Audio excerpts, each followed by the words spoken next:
Oh, is this working? Does it sound like Yeah, I can hear me. Okay. Welcome. I was wondering how many people would be here today because it's Thanksgiving week, and for some reason, the week of a holiday, real estate agents don't work, but the rest of the world does. So I'm like, yeah, let's at least get Monday. Wednesday is questionable. I could see people traveling for that. You guys going somewhere for Thanksgiving? Perfect. You can hang out with me.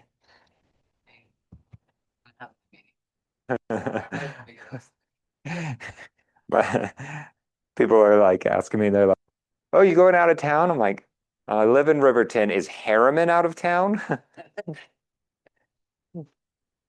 Okay, let's talk about working with sellers.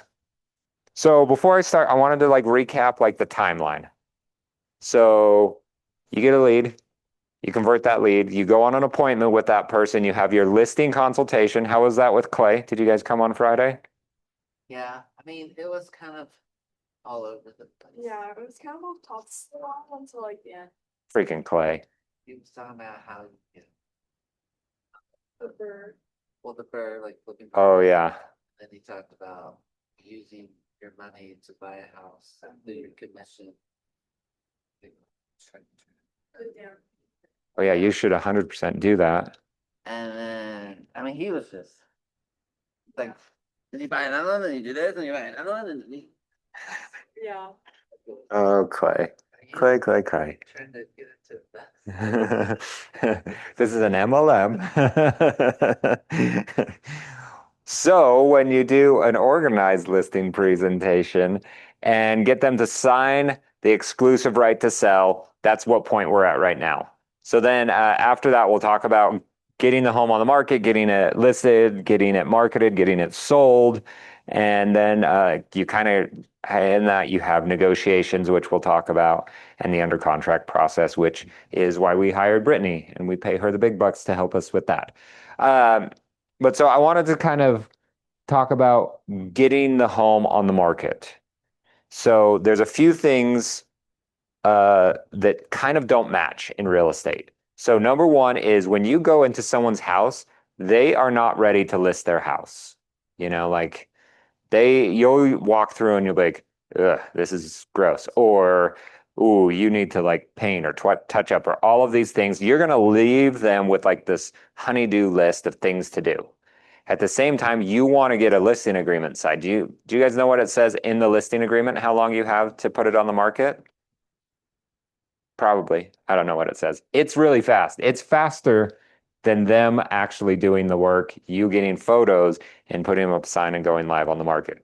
So yeah, it's crazy. So what we're gonna do is as soon as you get that sign, you're gonna send that off to Brittany along with your game plan. Your game plan should include two very uh, uh, defined dates. Those are when are photos happening and when are you going live? And then you, in your mind, should know before those dates, I need to check in on those dates. So, for example, if you walked in someone's house and you're like, your floor looks awful, you need to replace your carpet before we go live on the market. Otherwise, everyone's going to walk in and think, this is awful carpet. Oh, wait a minute. So you.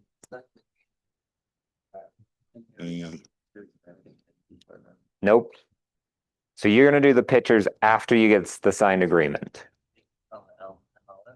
But you can't put it on the MLS without pictures. Yeah, we're in this conundrum, this quandary, this chicken and egg problem. So Brittany has some sort of addendum that she sends to them.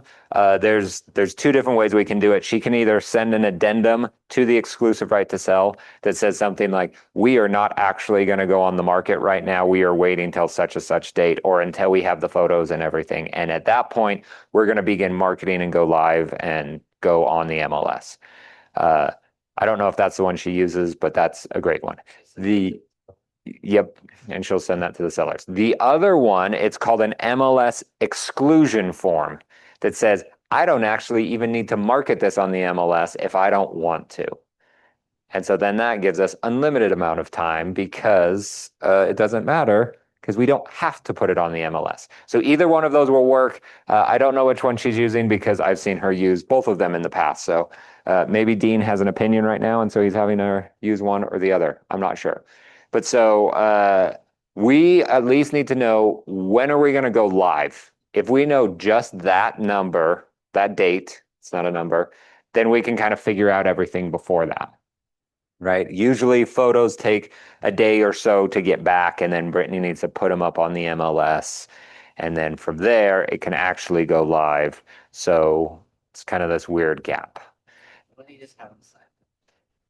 You could just have them sign the addendum right in that listing agreement. There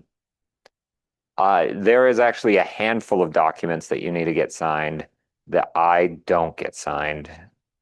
I make Brittany do it. Yep, you have, yeah, the big two that are awkward are the seller disclosures and the MLS input form. The seller disclosures are like 8 or 9 pages, and it's like a questionnaire.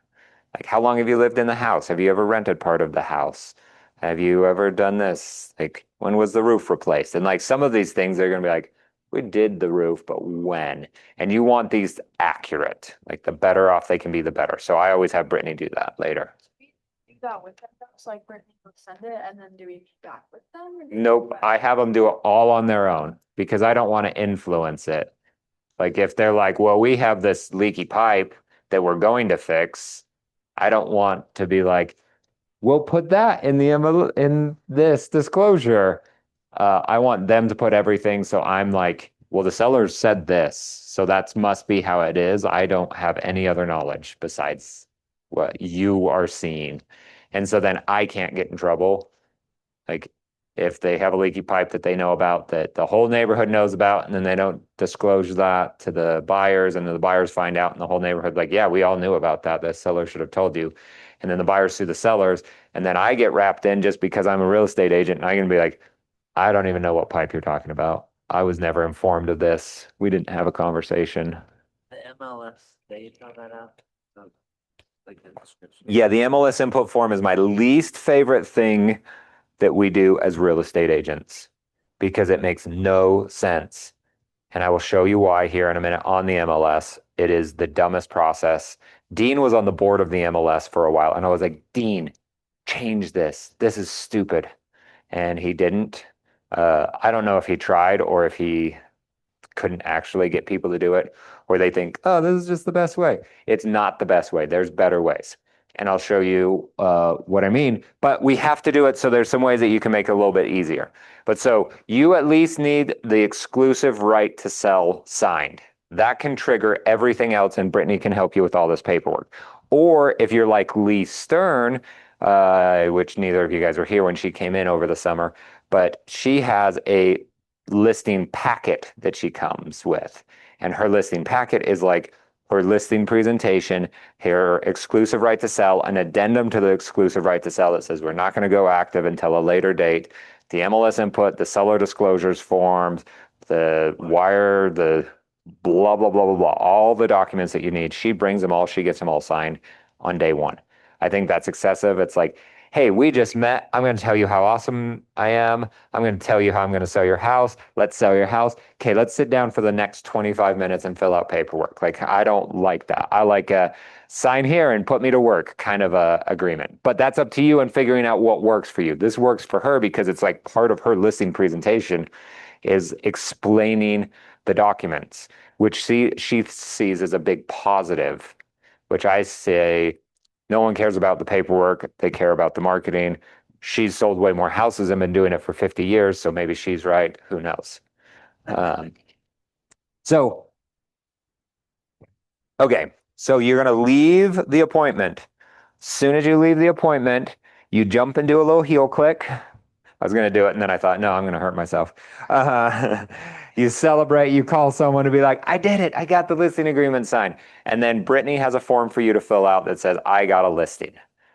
As soon as you have that listing, when you market it, that's when the clock starts for you actually having to have it on the MLS. If you don't have it on the MLS within so many days, you get fined, but that's what our addendums are all for. So Brittany will take care of that. Then we're going to start to get everything ready. So let's just assume you walk through the house and you're like, whoa, this is amazing. Your house is 100% ready.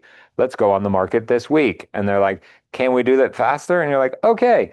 The way that I love to go live on Wednesday or Thursday with a listing. The reason being is that gives me enough time to market for the open house on Saturday, but it doesn't give so much time that people forget about it, or by the time it hits Saturday, it's kind of stale. Statistically speaking, they say Thursday's the best day to go live, like that gets the most views, and then Wednesday. So I'm just going to live with that and go Wednesday or Thursday.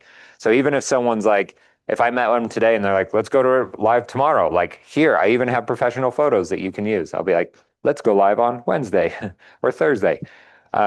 Never go live on a Saturday or Sunday. Those seem like the worst days for some reason, especially Saturday. No one's looking at their email to see notifications on Sunday. And then Sunday, you have the whole week that you're just kind of like, got to get through this. So strategically plan that. Also, as you're getting ready for all of this, note you have one chance to go live. So we want to go live with a bang. We want as much marketing as we can. We want the listing to look the best that it humanly can. And we want people to get excited about it right from day one. We don't want to like put up iPhone pictures and then replace them later with professional photos. We want professional photos from day one. So how that looks like is Brittany on her end is actually going to help you and do a ton of this work. But so when you say, we'll start to do it. So we got the exclusive right to sell, the ERS. And then at some point, we're going to go photos. Right after that, a sign will be installed and a lockbox. It's going to be a Supra. If you do not have one, I have some that you can borrow in my office, but I would suggest you should just buy one. They're like $120 or something like that. And then it's yours. You get notified every time it's open. You can move it. You can keep track of it. People still buy them for like $100 even if you get out of the business. So if you're like, maybe I'll never take another listing again in my life, and I don't want to spend 120 if well, you'll sell it for 100. And then you will go live. So the time between the exclusive right to sell and the photos, this section here, this is mainly on the seller's prep. They need to get everything ready for this. You can start to do some of it. Brittany will order the signs, the photos, everything like that. If you want your own personal sign, like with your face on it or something like that, talk to Katie at the front desk. She can help you order that. We get as low of a price as we possibly can on them, and then we just charge you that amount. So it's not extra or anything like that. You could. Yeah.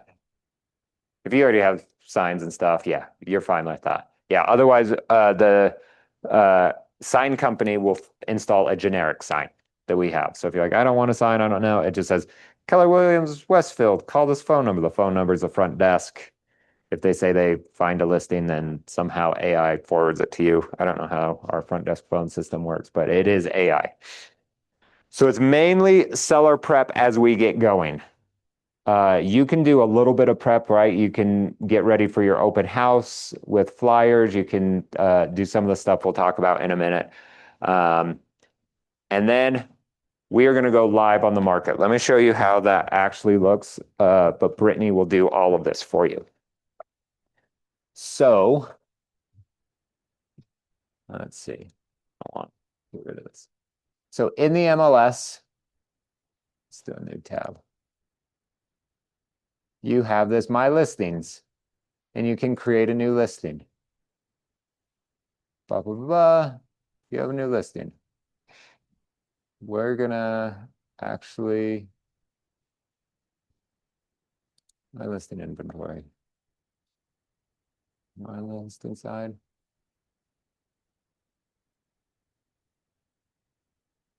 Oh, you can't see sold. That's dumb. Okay.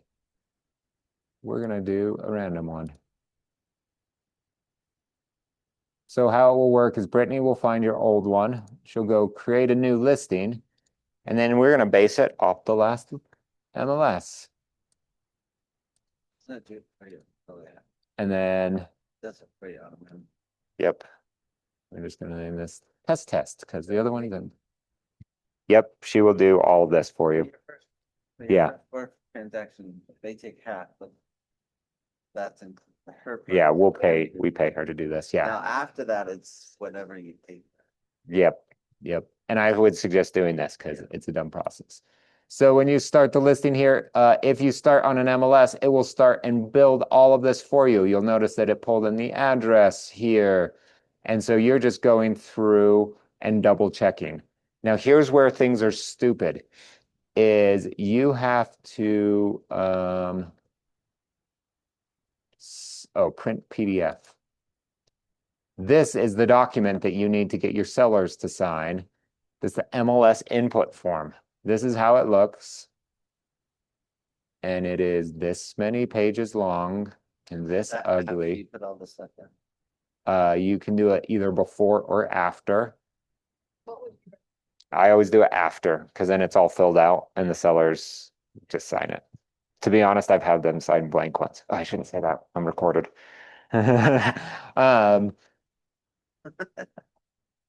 But so you'll have to have them sign it. So you'll go through this. Even when Brittany makes this, you will have access to be able to see this and you can jump in and see like, oh, maybe they changed the elementary school or something like that. The HOA fee is missing. So we need to go figure out what is the HOA fee.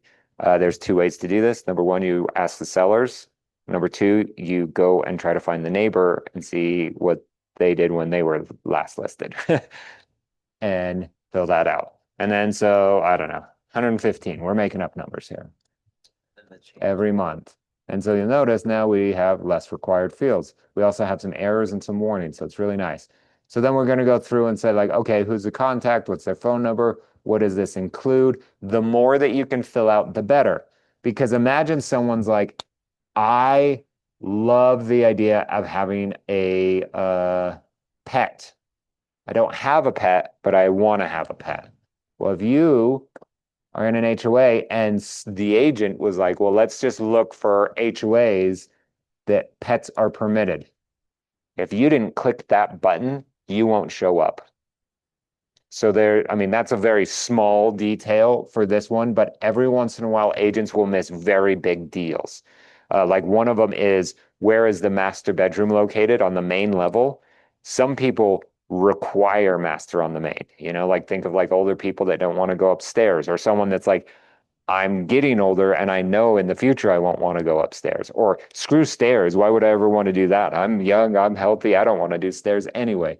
And so they want a master on the main. If you don't click that button, you won't show up in those searches. So you want to spend a lot of time to make sure all of this is right. Even after it's live, you can go through and change this. Every time you change something, it will log on the MLS under the history saying that something has changed. So try to get it right the first time, otherwise you just look goofy. Oh yeah, here's pet information. Yes, it's allowed. Has solar, blah, blah, blah. Estimated taxes, you're just going to go to the tax data and find it and see what it was last year. And then start filling this out, blah, blah, blah, blah, blah. It doesn't have any square footage for these for some reason. So we're going to have to find the square footage. And this is why you pay Brittany, because she will go find this and she'll probably look at old listings. She'll look at tax data, talk to the sellers, see if they have an appraisal, something like that. Casa Cube, I would avoid using stuff like that the most that you can. Old listings are usually the very best. Tax data is usually the easiest to find. And then appraisers, if they have ever done an appraisal and they have a copy of it, that's a great thing as well. But if you're measuring yourself or doing something like that, like it might not be right and you could be very off. I used it as a free trial and I went around my whole house. And then you can get a roof and I was like, Yeah, Pretty accurate. it's pretty cool. Yeah.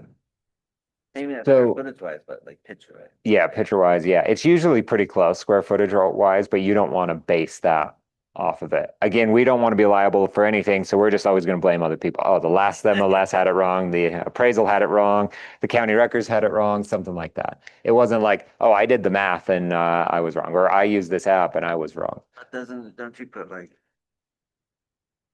the seller's given this information, square footage? Yeah. or accuracy? Yeah, and it always says that on the bottom of Yeah. everything, so you don't need to add that like buyer to verify all, because every listing actually says that on it by default.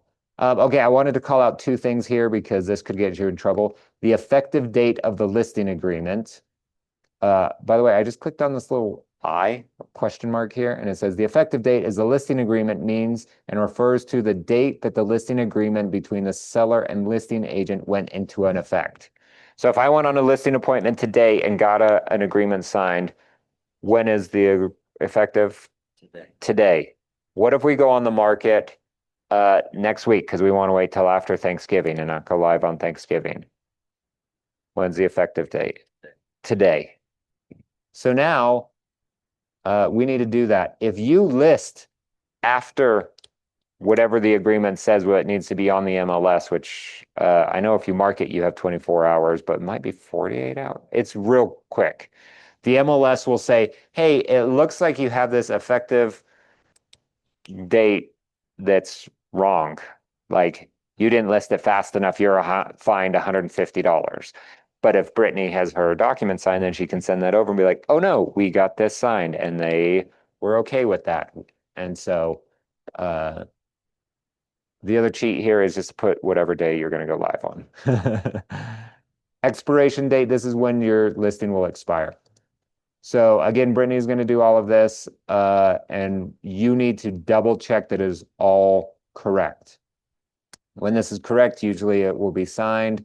You can add the floor plan, photos, open house, any listing documentation. I love when we can just add things like the seller disclosures right to the listing, because then it's just there. No one's ever going to be like, well, you didn't give me listing disclosures fast enough, whatever. Are you required to put the seller disclosures in there Nope, you don't have to put anything in the listing documents. when they ask? Yeah. Yeah. Like if people are like, oh, I wanted to find this HOA document, you're like, oh, I just put that in the listing documents. Like you could just add it all there for people, but you don't have to.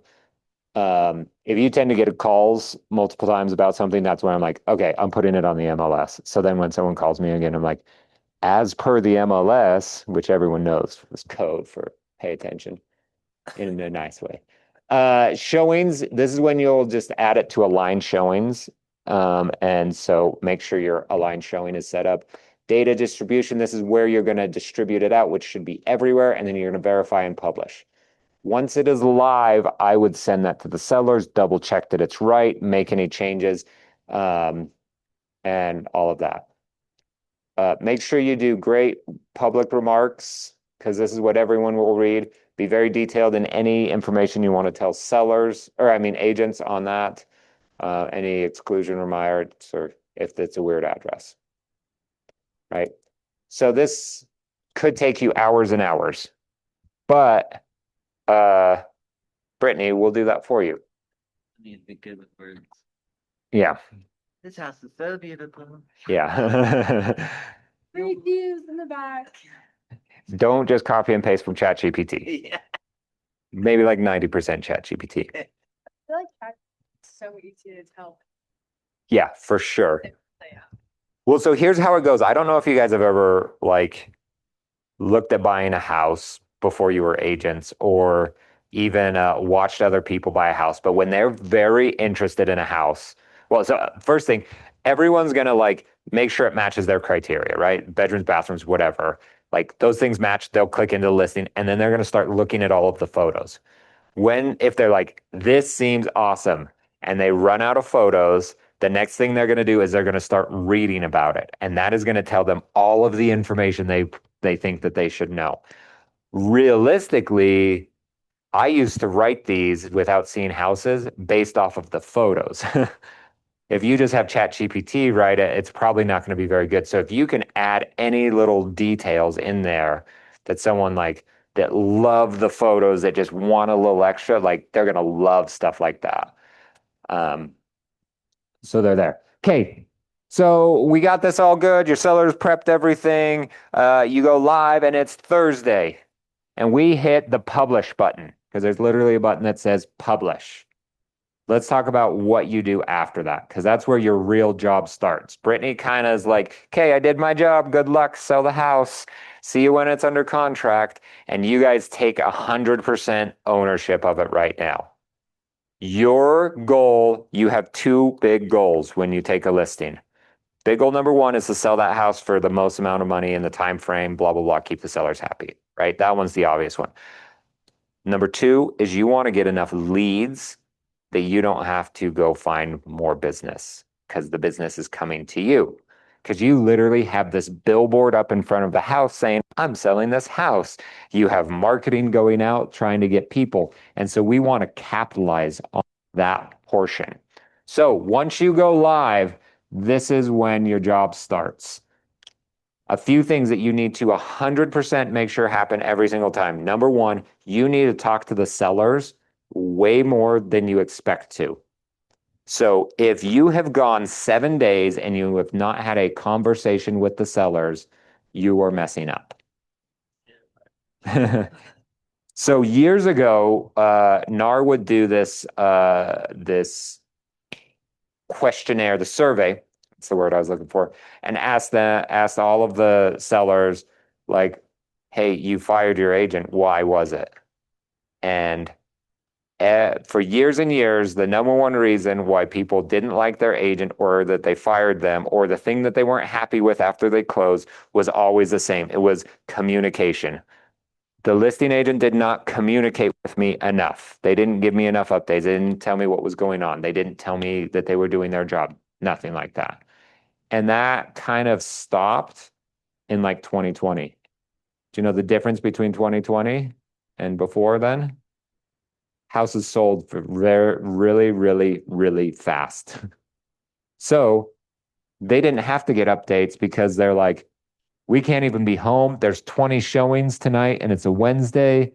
And the agent's like, well, we're going to tell people to give us offers. And then by Friday, we'll be under contract. And so the seller couldn't complain about communication because there wasn't enough time. But before that, homes were on the market for 2, 3, 4, 5 weeks. Right now, the average days on market is like 2 months. So you are going to have 8 weeks before you get an offer, statistically speaking. Meaning for 8 weeks, the seller is going to be like, what are you doing? What's going on? What's happening? How's my house going? What are these showings like? After a showing, every seller is like, what happened? What did they say about it? They want to know. So I always tell sellers a couple of things. After every showing, I'm going to ask them specifically about feedback. P.S. You're not going to do this. Align Showings does that. If you've ever shown an Align Showing house, you get a survey afterwards and you don't fill it out. So I always tell, I'm going to ask every list or a buyer's agent that showed the house feedback on the house. Most of them will not give me any information, which means that the house was fine. When the house is bad, people love telling you feedback, you know? I'll tell you about the good. They always tell you about the bad. Yep. If it's really good, they probably won't tell you anything because they want to make an offer and they don't want to give away any negotiating power, right? They don't want to be like, we absolutely loved everything about the house. It's perfect for my buyers and we're probably going to make an offer. So no, you will hear crickets and tell the buyer's agents like, I think we're making an offer. What are your sellers looking for? But if anything's wrong, that's when we're going to hear feedback. Now, some people just give feedback to give feedback, and I love change. They remind me of all of the people on Amazon that are writing all of the reviews. I've never written a review in my life on Amazon, but thank goodness for those people, right? They give me all the information that I need. So those are the people that I'm like, yes, thank you. So I tell the sellers, as you get feedback, we're going to discuss it, right? If someone says they hate the color of your paint, don't go paint your house. That might be that one person. We can talk about it. We can discuss it. We can put that into our plan. Now, if 10 people tell us they hate the color of your house, like the paint, then maybe that's a conversation where like, let's paint your house and do that. So, I put in my calendar every Friday, I'm going to call all of my sellers. This is a phone call. This is not a text message.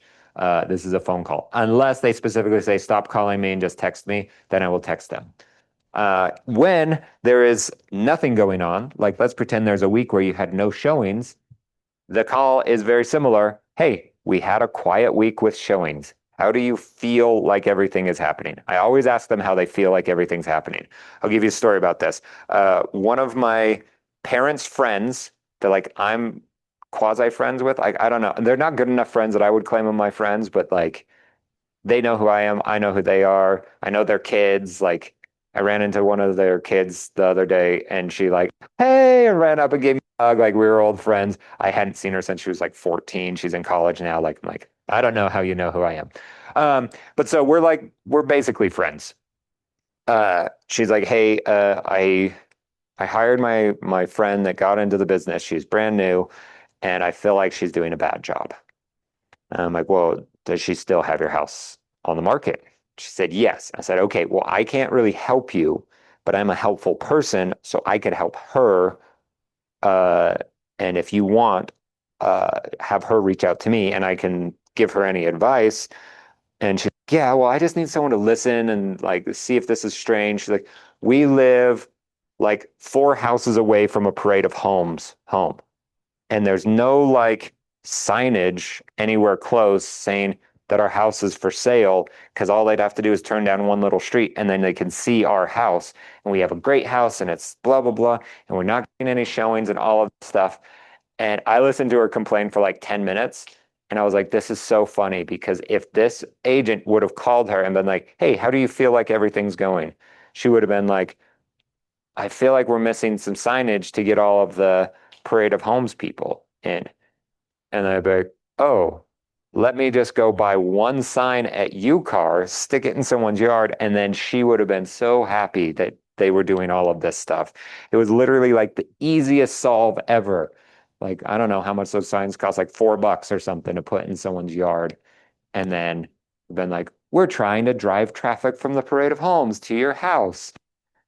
And she didn't. So, yep. So just like reaching out to the sellers and being like, okay, how do you feel like everything is going? Like those are great conversations. Past that, you need to look like you are doing crazy amounts of stuff because you don't want to be that agent that just puts it on the MLS, posts a sign outside and prays, the 3 Ps of a real estate agent. Put it on the MLS, post a sign and pray. We want to be like, look at all this stuff we did. And now most of that stuff is not going to sell a house. The best way to sell a house is to put it on the MLS because the MLS is where all of us real estate agents are, which is like 30-ish% of sales come from real estate agents.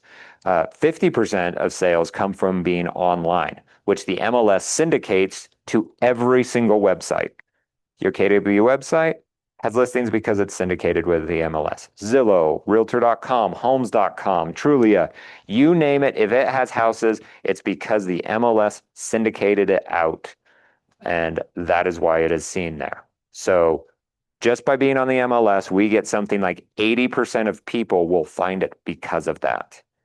The other sliver are like open houses, sign, knew the neighbors, was a builder, which doesn't apply. Like little things that you're like, we're going to do some of these, but the way to sell a house is put it on the MLS. Everything else we're going to do is to try to get you leads and to show the sellers, look at all the things I'm doing. So let's talk about some of that stuff. Because we're actually going to do this. Your homework today is we're going to figure out a game plan on how to find unrepresented buyers for a listing. And then you're going to go pitch that to an agent in the office to say, can I run my plan to try to find buyers with the caveat that I keep the buyers so that you can go find buyers from someone else's listing? Because like, for example, Nova Lee, took a listing a couple weeks ago. I don't know if she's still selling it because she asked in GroupMe about her if anyone wanted a rental Yeah. in the same area. So I'm like, maybe she's not listing it anymore. Anyway, Novalee is not doing anything to try to find buyers that are unrepresented, right? She's not doing an open house because she doesn't want to work with buyers. She's selling her son's house. She might get a call or two here. She's not running any ads. She's not doing anything to try to get listings. So, or to get more business from this. So let's talk about how we leverage a listing to go find a buyer. And you guys are in charge of this. What would you do? Reels? I'm just going to group that in social media. You should 100% have reels. Put it out there. I like that. What was that? KSL? I'm going to group that with the Facebook Marketplace too.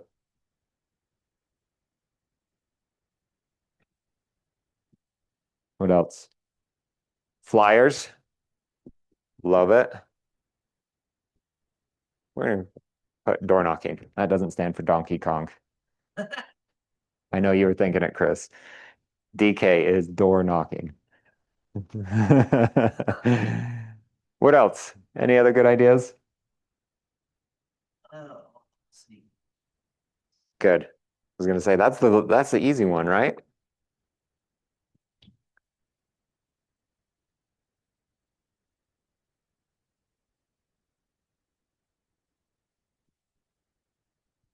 Let me read ads. Yep, you can boost an ads. You made a reel, you did something. Go pay to have it in front of people. Yeah. Oh, I did not know. Apple charges a fee if you do that on your phone. So yeah. Yeah. Everyone does. Yeah. Okay. So do it from your computer so you don't have to pay extra ads. What else are we missing? Sometimes they give you free. Networking. Ooh, networking.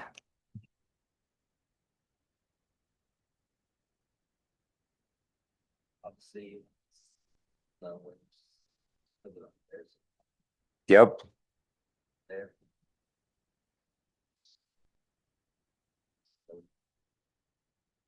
And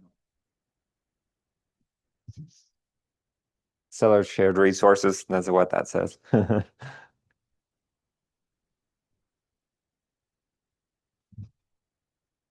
Call your friends and family. Hey, I have this listing. Or I'm marketing this listing. That's not a lie. If do you know anyone that would buy this? Yep. Yeah. Which then hopefully you do that. And you could even say something like, hey, if you don't know anyone like off the top of your head, like this is weird that I'm calling or texting you about this, but could you go to my social media and share that out to all of your people? It would really help me. And then all of a sudden you get all these shares and someone's like, man, why are everyone sharing this listing all of a sudden? It's like, because I asked you to. I always wonder how many things start going viral because of something stupid like that.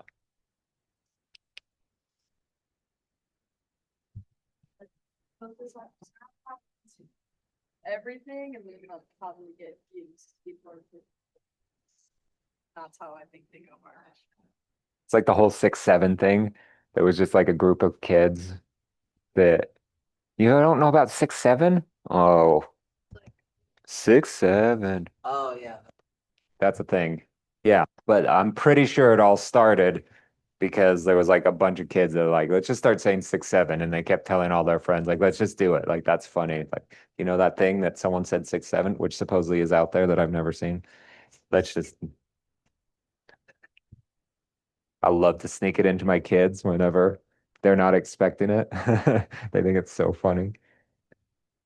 Uh, what else? Anything? I can't think of anything else, so I'm hoping that you guys have more.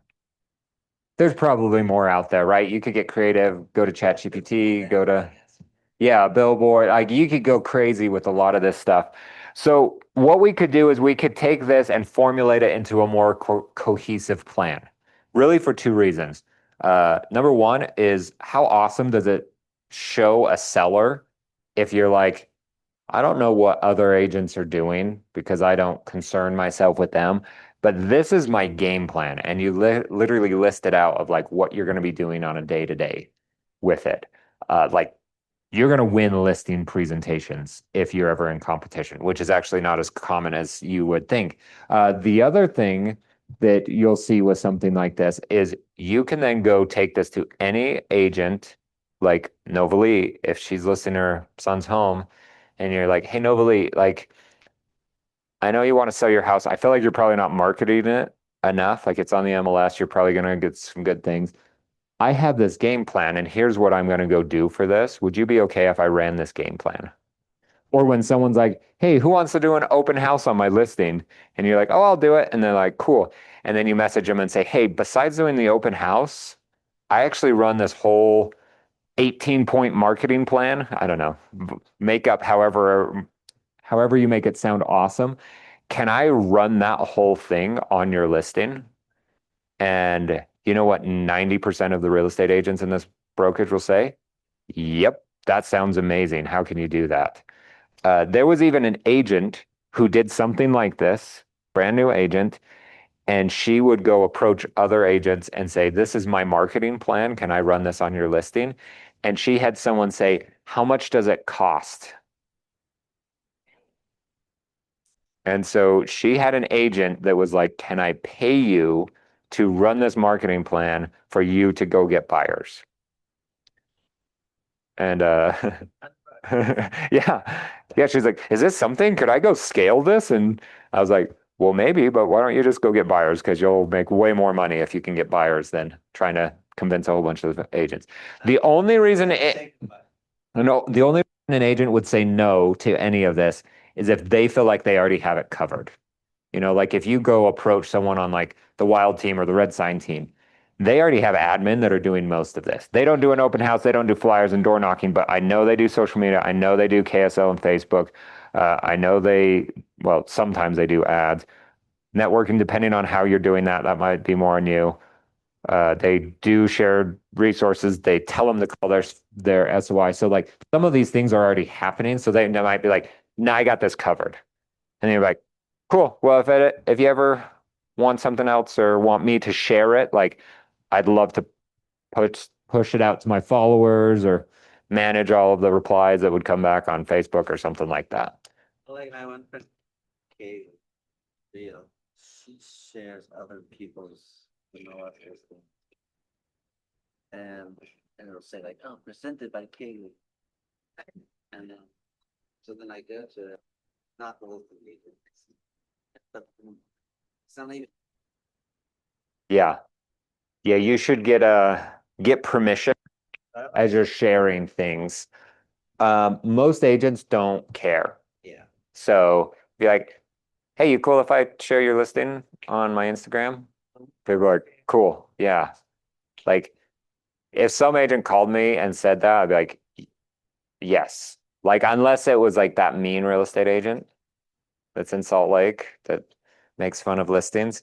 Like I'm like, no, don't make fun of my listing. Who's that? I can't remember who it is. She doesn't sell houses though. I like that lady. Have you seen that lady? I think she's got like red hair, like she's in this older house, like up front, and they have these big bushes. She's like, yeah, there's more bush here than my mom had back in the 80s. I was like, oh my. And then she's so. Yeah, there's an agent. She's out of Salt Lake. And I saw an article written about her on how I guess she just like makes fun of houses on Instagram. And she has crazy amounts of followers. And she's like, yeah, I started to do it and just had a good time. And so I figured I'd just keep doing it. It seems like everyone really loves it. And it kind of helps me build my business and blah, blah, blah. When I noticed she was in Salt Lake City. So I was like, oh, well, I have the MLS and I can see how many listings that a person like this has and how many she's sold in the past 12 months. So I looked her up and it was three. It was three sales. So I'm like, okay, she has like 250,000 followers or something like that. Like she gets millions of views on things because she goes viral all the time, and she doesn't sell houses because of it. So just because you have followers doesn't mean anything, because you know who I think follow her? Real estate agents, because we think it's funny.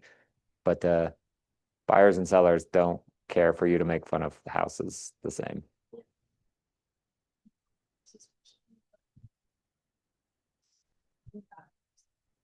Why would I want to buy this house? Yeah, yeah.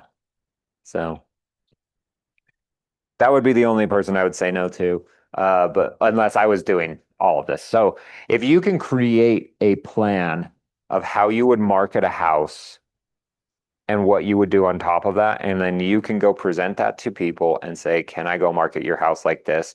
You can go get leads for them. Now, you don't go turn around and give them those leads. You keep those leads. You convert those leads, and then you go sell houses to those leads. Ideally, the houses that you are marketing, because then those agents love you. And then who knows where that leads? That opens up a lot of doors, even if you're just good at the marketing. Questions, thoughts? Okay. This is like a game changer type thing. Like, I do not want to understate this.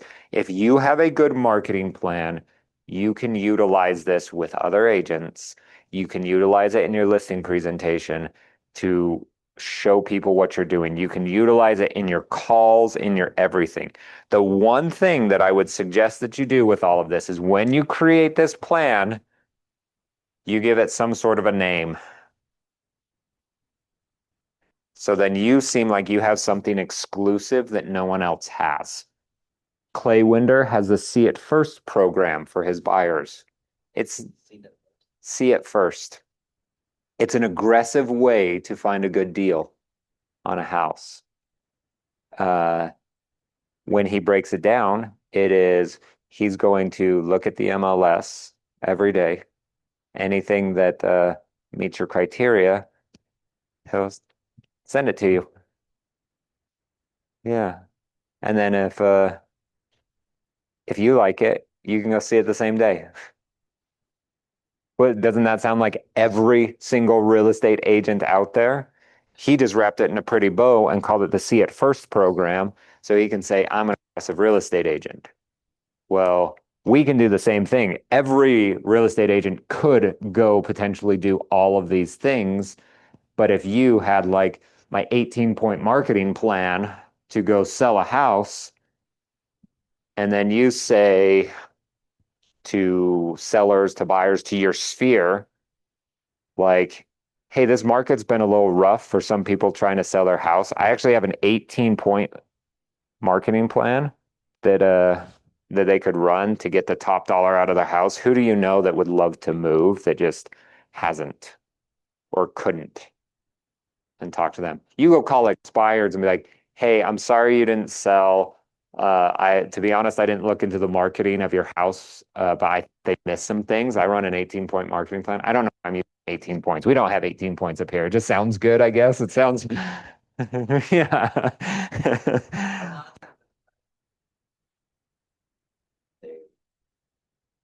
Yeah.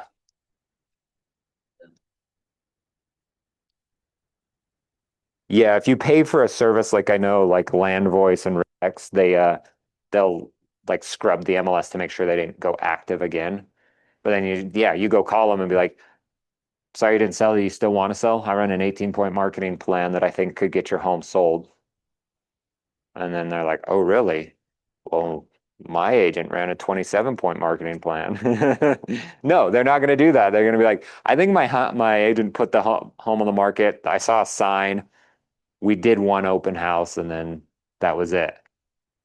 So you need to be the one that does all of this. And then you can just go approach people. Hey, I do all of these awesome things. You can reuse this over and over and over again. It's going to help you lock down listings, find some more buyers, and then maybe even find some additional sellers out there. So this is your homework. Go build out how you would sell a listing. So how you should start by doing this is I pulled up here. These are all of the listings. I went to a full search. Let me even redo this with you. Went to a full search. I went active. I did number of days back as 7. So these are 1 week old. And then I went down here to the office and I did KW Westfield. So these 14 listings are in our office. And we could go one by one and see. There's a few things that I would like you to make sure that you do. You should try to market places that are somewhere you'd like to work. If you don't want to ever go to Goshen, don't market Goshen. Same with North Salt Lake. Oof. But so like this one's in Provo, and it's not loading. This one's in Eagle Mountain, and we could scroll down and say Cam and Hyatt has this. So you probably don't know all of the agents and are like, oh, Cam and Hyatt's a solo agent. Maybe he has some need for me to do something like this. But you could even look through his listings and say, okay, what's good and what's bad about this? Some of the things that I always look at is like, does everything get marked here? Like, where's the family room? It says it has one, but it's not here on any of those, so it's kind of weird. 0.03, this has no yard. Oh, it's like a The deep one. interesting. Read through this, see if there's anything. He did a good job. Grant available there at the bottom. I would have put this at the top. The hero man. Okay. It's probably whatever Dan at Security National was just talking about it last week, maybe the week before. But so you could be like, hey, Cameron, I saw your new listing. It looks so great. I run this 18-point marketing program. I'm one of the new agents in the office. I was wondering, could I market your listing as well to try to help bring a buyer? And he might say, yep. But then you might have, she's a solo agent. I want to find a team. Oh, so like Clay Winder, Kimberly, there's 2 people. Like, oh, maybe they're okay. Maybe they're not. You could always reach out to Clay, even though you know he's on the red sign team, owns the red sign team. There's like 20 agents. They have a marketer. They have a transaction coordinator. They have everything. Maybe he's just struggling and he's like, yeah, you know what? You help me. And this one's brand new, 4 days on the market. It looks really cool in Mapleton. Oh man. Yeah, but you can just go right through here. Cody Thurup, also on the red sign team. Reach out to him. Worst thing you can be like, no, we're covered. Here's a trailer. Don't market this one. Here's a crazy big house. Paul Gardner. Like, hey, you have a cool house here. Sometimes their emails will give you away if they're on a team, like wild team. Like he's on the wild team. Probably not going to want any help, but nothing's going to stop you from being like, hey, this is a really cool house. Can I market this more? But I would pick one of these houses and be like, okay, if I were going to run marketing for this specific house, what would I do? Jessica, she was a new agent that just graduated a couple months ago. And now she has this listing. 2.4 million. That would be a fun one to do. Mike Gooch. He's starting to build a team, but doesn't have the whole thing in place. Like you can go through and just look at all of these. Michael Judd. Clay Winder. So you can reach out to all of these people. There looks like there's like 5 different people that you could reach out to and be like, hey, can I run this marketing plan? Bonus points if you can figure out how to come up with an 18-point marketing plan to make it real for me. But then present this and go crazy and just run this. But if I were you, I would pick a house, something like this, because this looks like a great house. Looks nice. It's a townhouse, but it's a nice looking townhouse. Like, how would I market this if I were going to go sell it, but I couldn't use the MLS? If I'm not allowed to put it on the MLS or on any of the big national sites like Zillow or Homes.com, how would I go find a buyer for this? and then reverse engineer all of those things that you would do. Maybe you're having a conversation with ChatGPT on how that would happen, and then start to formulate a plan out of this. And then you have a plan for this like $600,000 house. You might have a different one for like a $300,000 house, because guess what? Those are going to be different people buying those houses. This bottom one, the 1.18 million, that's going to be a different buyer as well, because that buyer probably has a house to sell.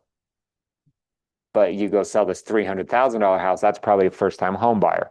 Different demographics, you're going to reach them differently. So maybe you have a different marketing plan. Maybe your marketing plan is the same, it's just towards a different demographic, right? Like maybe the social media that you do, it's like you focus on a reel and TikTok and everything for the $300,000 houses. For the $1 million houses, you focus more on Facebook friendly stuff because you know old people are going to buy it. Whatever that looks like for you, but you have a plan to go out there and sell that house. He's got. Oh, yeah? Yeah. That's funny. Okay, questions. Okay, if you want my feedback, opinions, anything, send me whatever your marketing plan looks like. And don't get too worried if it like looks more like a list of things that you're going to do. Because this is for you internally. You don't need to go share this. Like if you call Cammons and be like, hey, I want to market your home in Eagle Mountain, you don't have to like send him here's 18 things I'm going to do for you. You're gonna be like, well, I have 18 things that I'm going to do, but I'm not going to tell you all of them. I'm working hard for this. So it might be like generic that you're like, I have a plan for social media. I have a plan for flyers. I have an open house plan and ads. Like, you don't need to break down, but then like your sphere of influence, you might be like reaching out to them to tell them, like we talked about, hey, I just shared these things. Will you go share them? Like I posted on social media, go share, go like, go comment, go help me get this out to the world. Or who do you know that might like this house that I'm marketing? And it's there. And sell some houses. Ready? Break.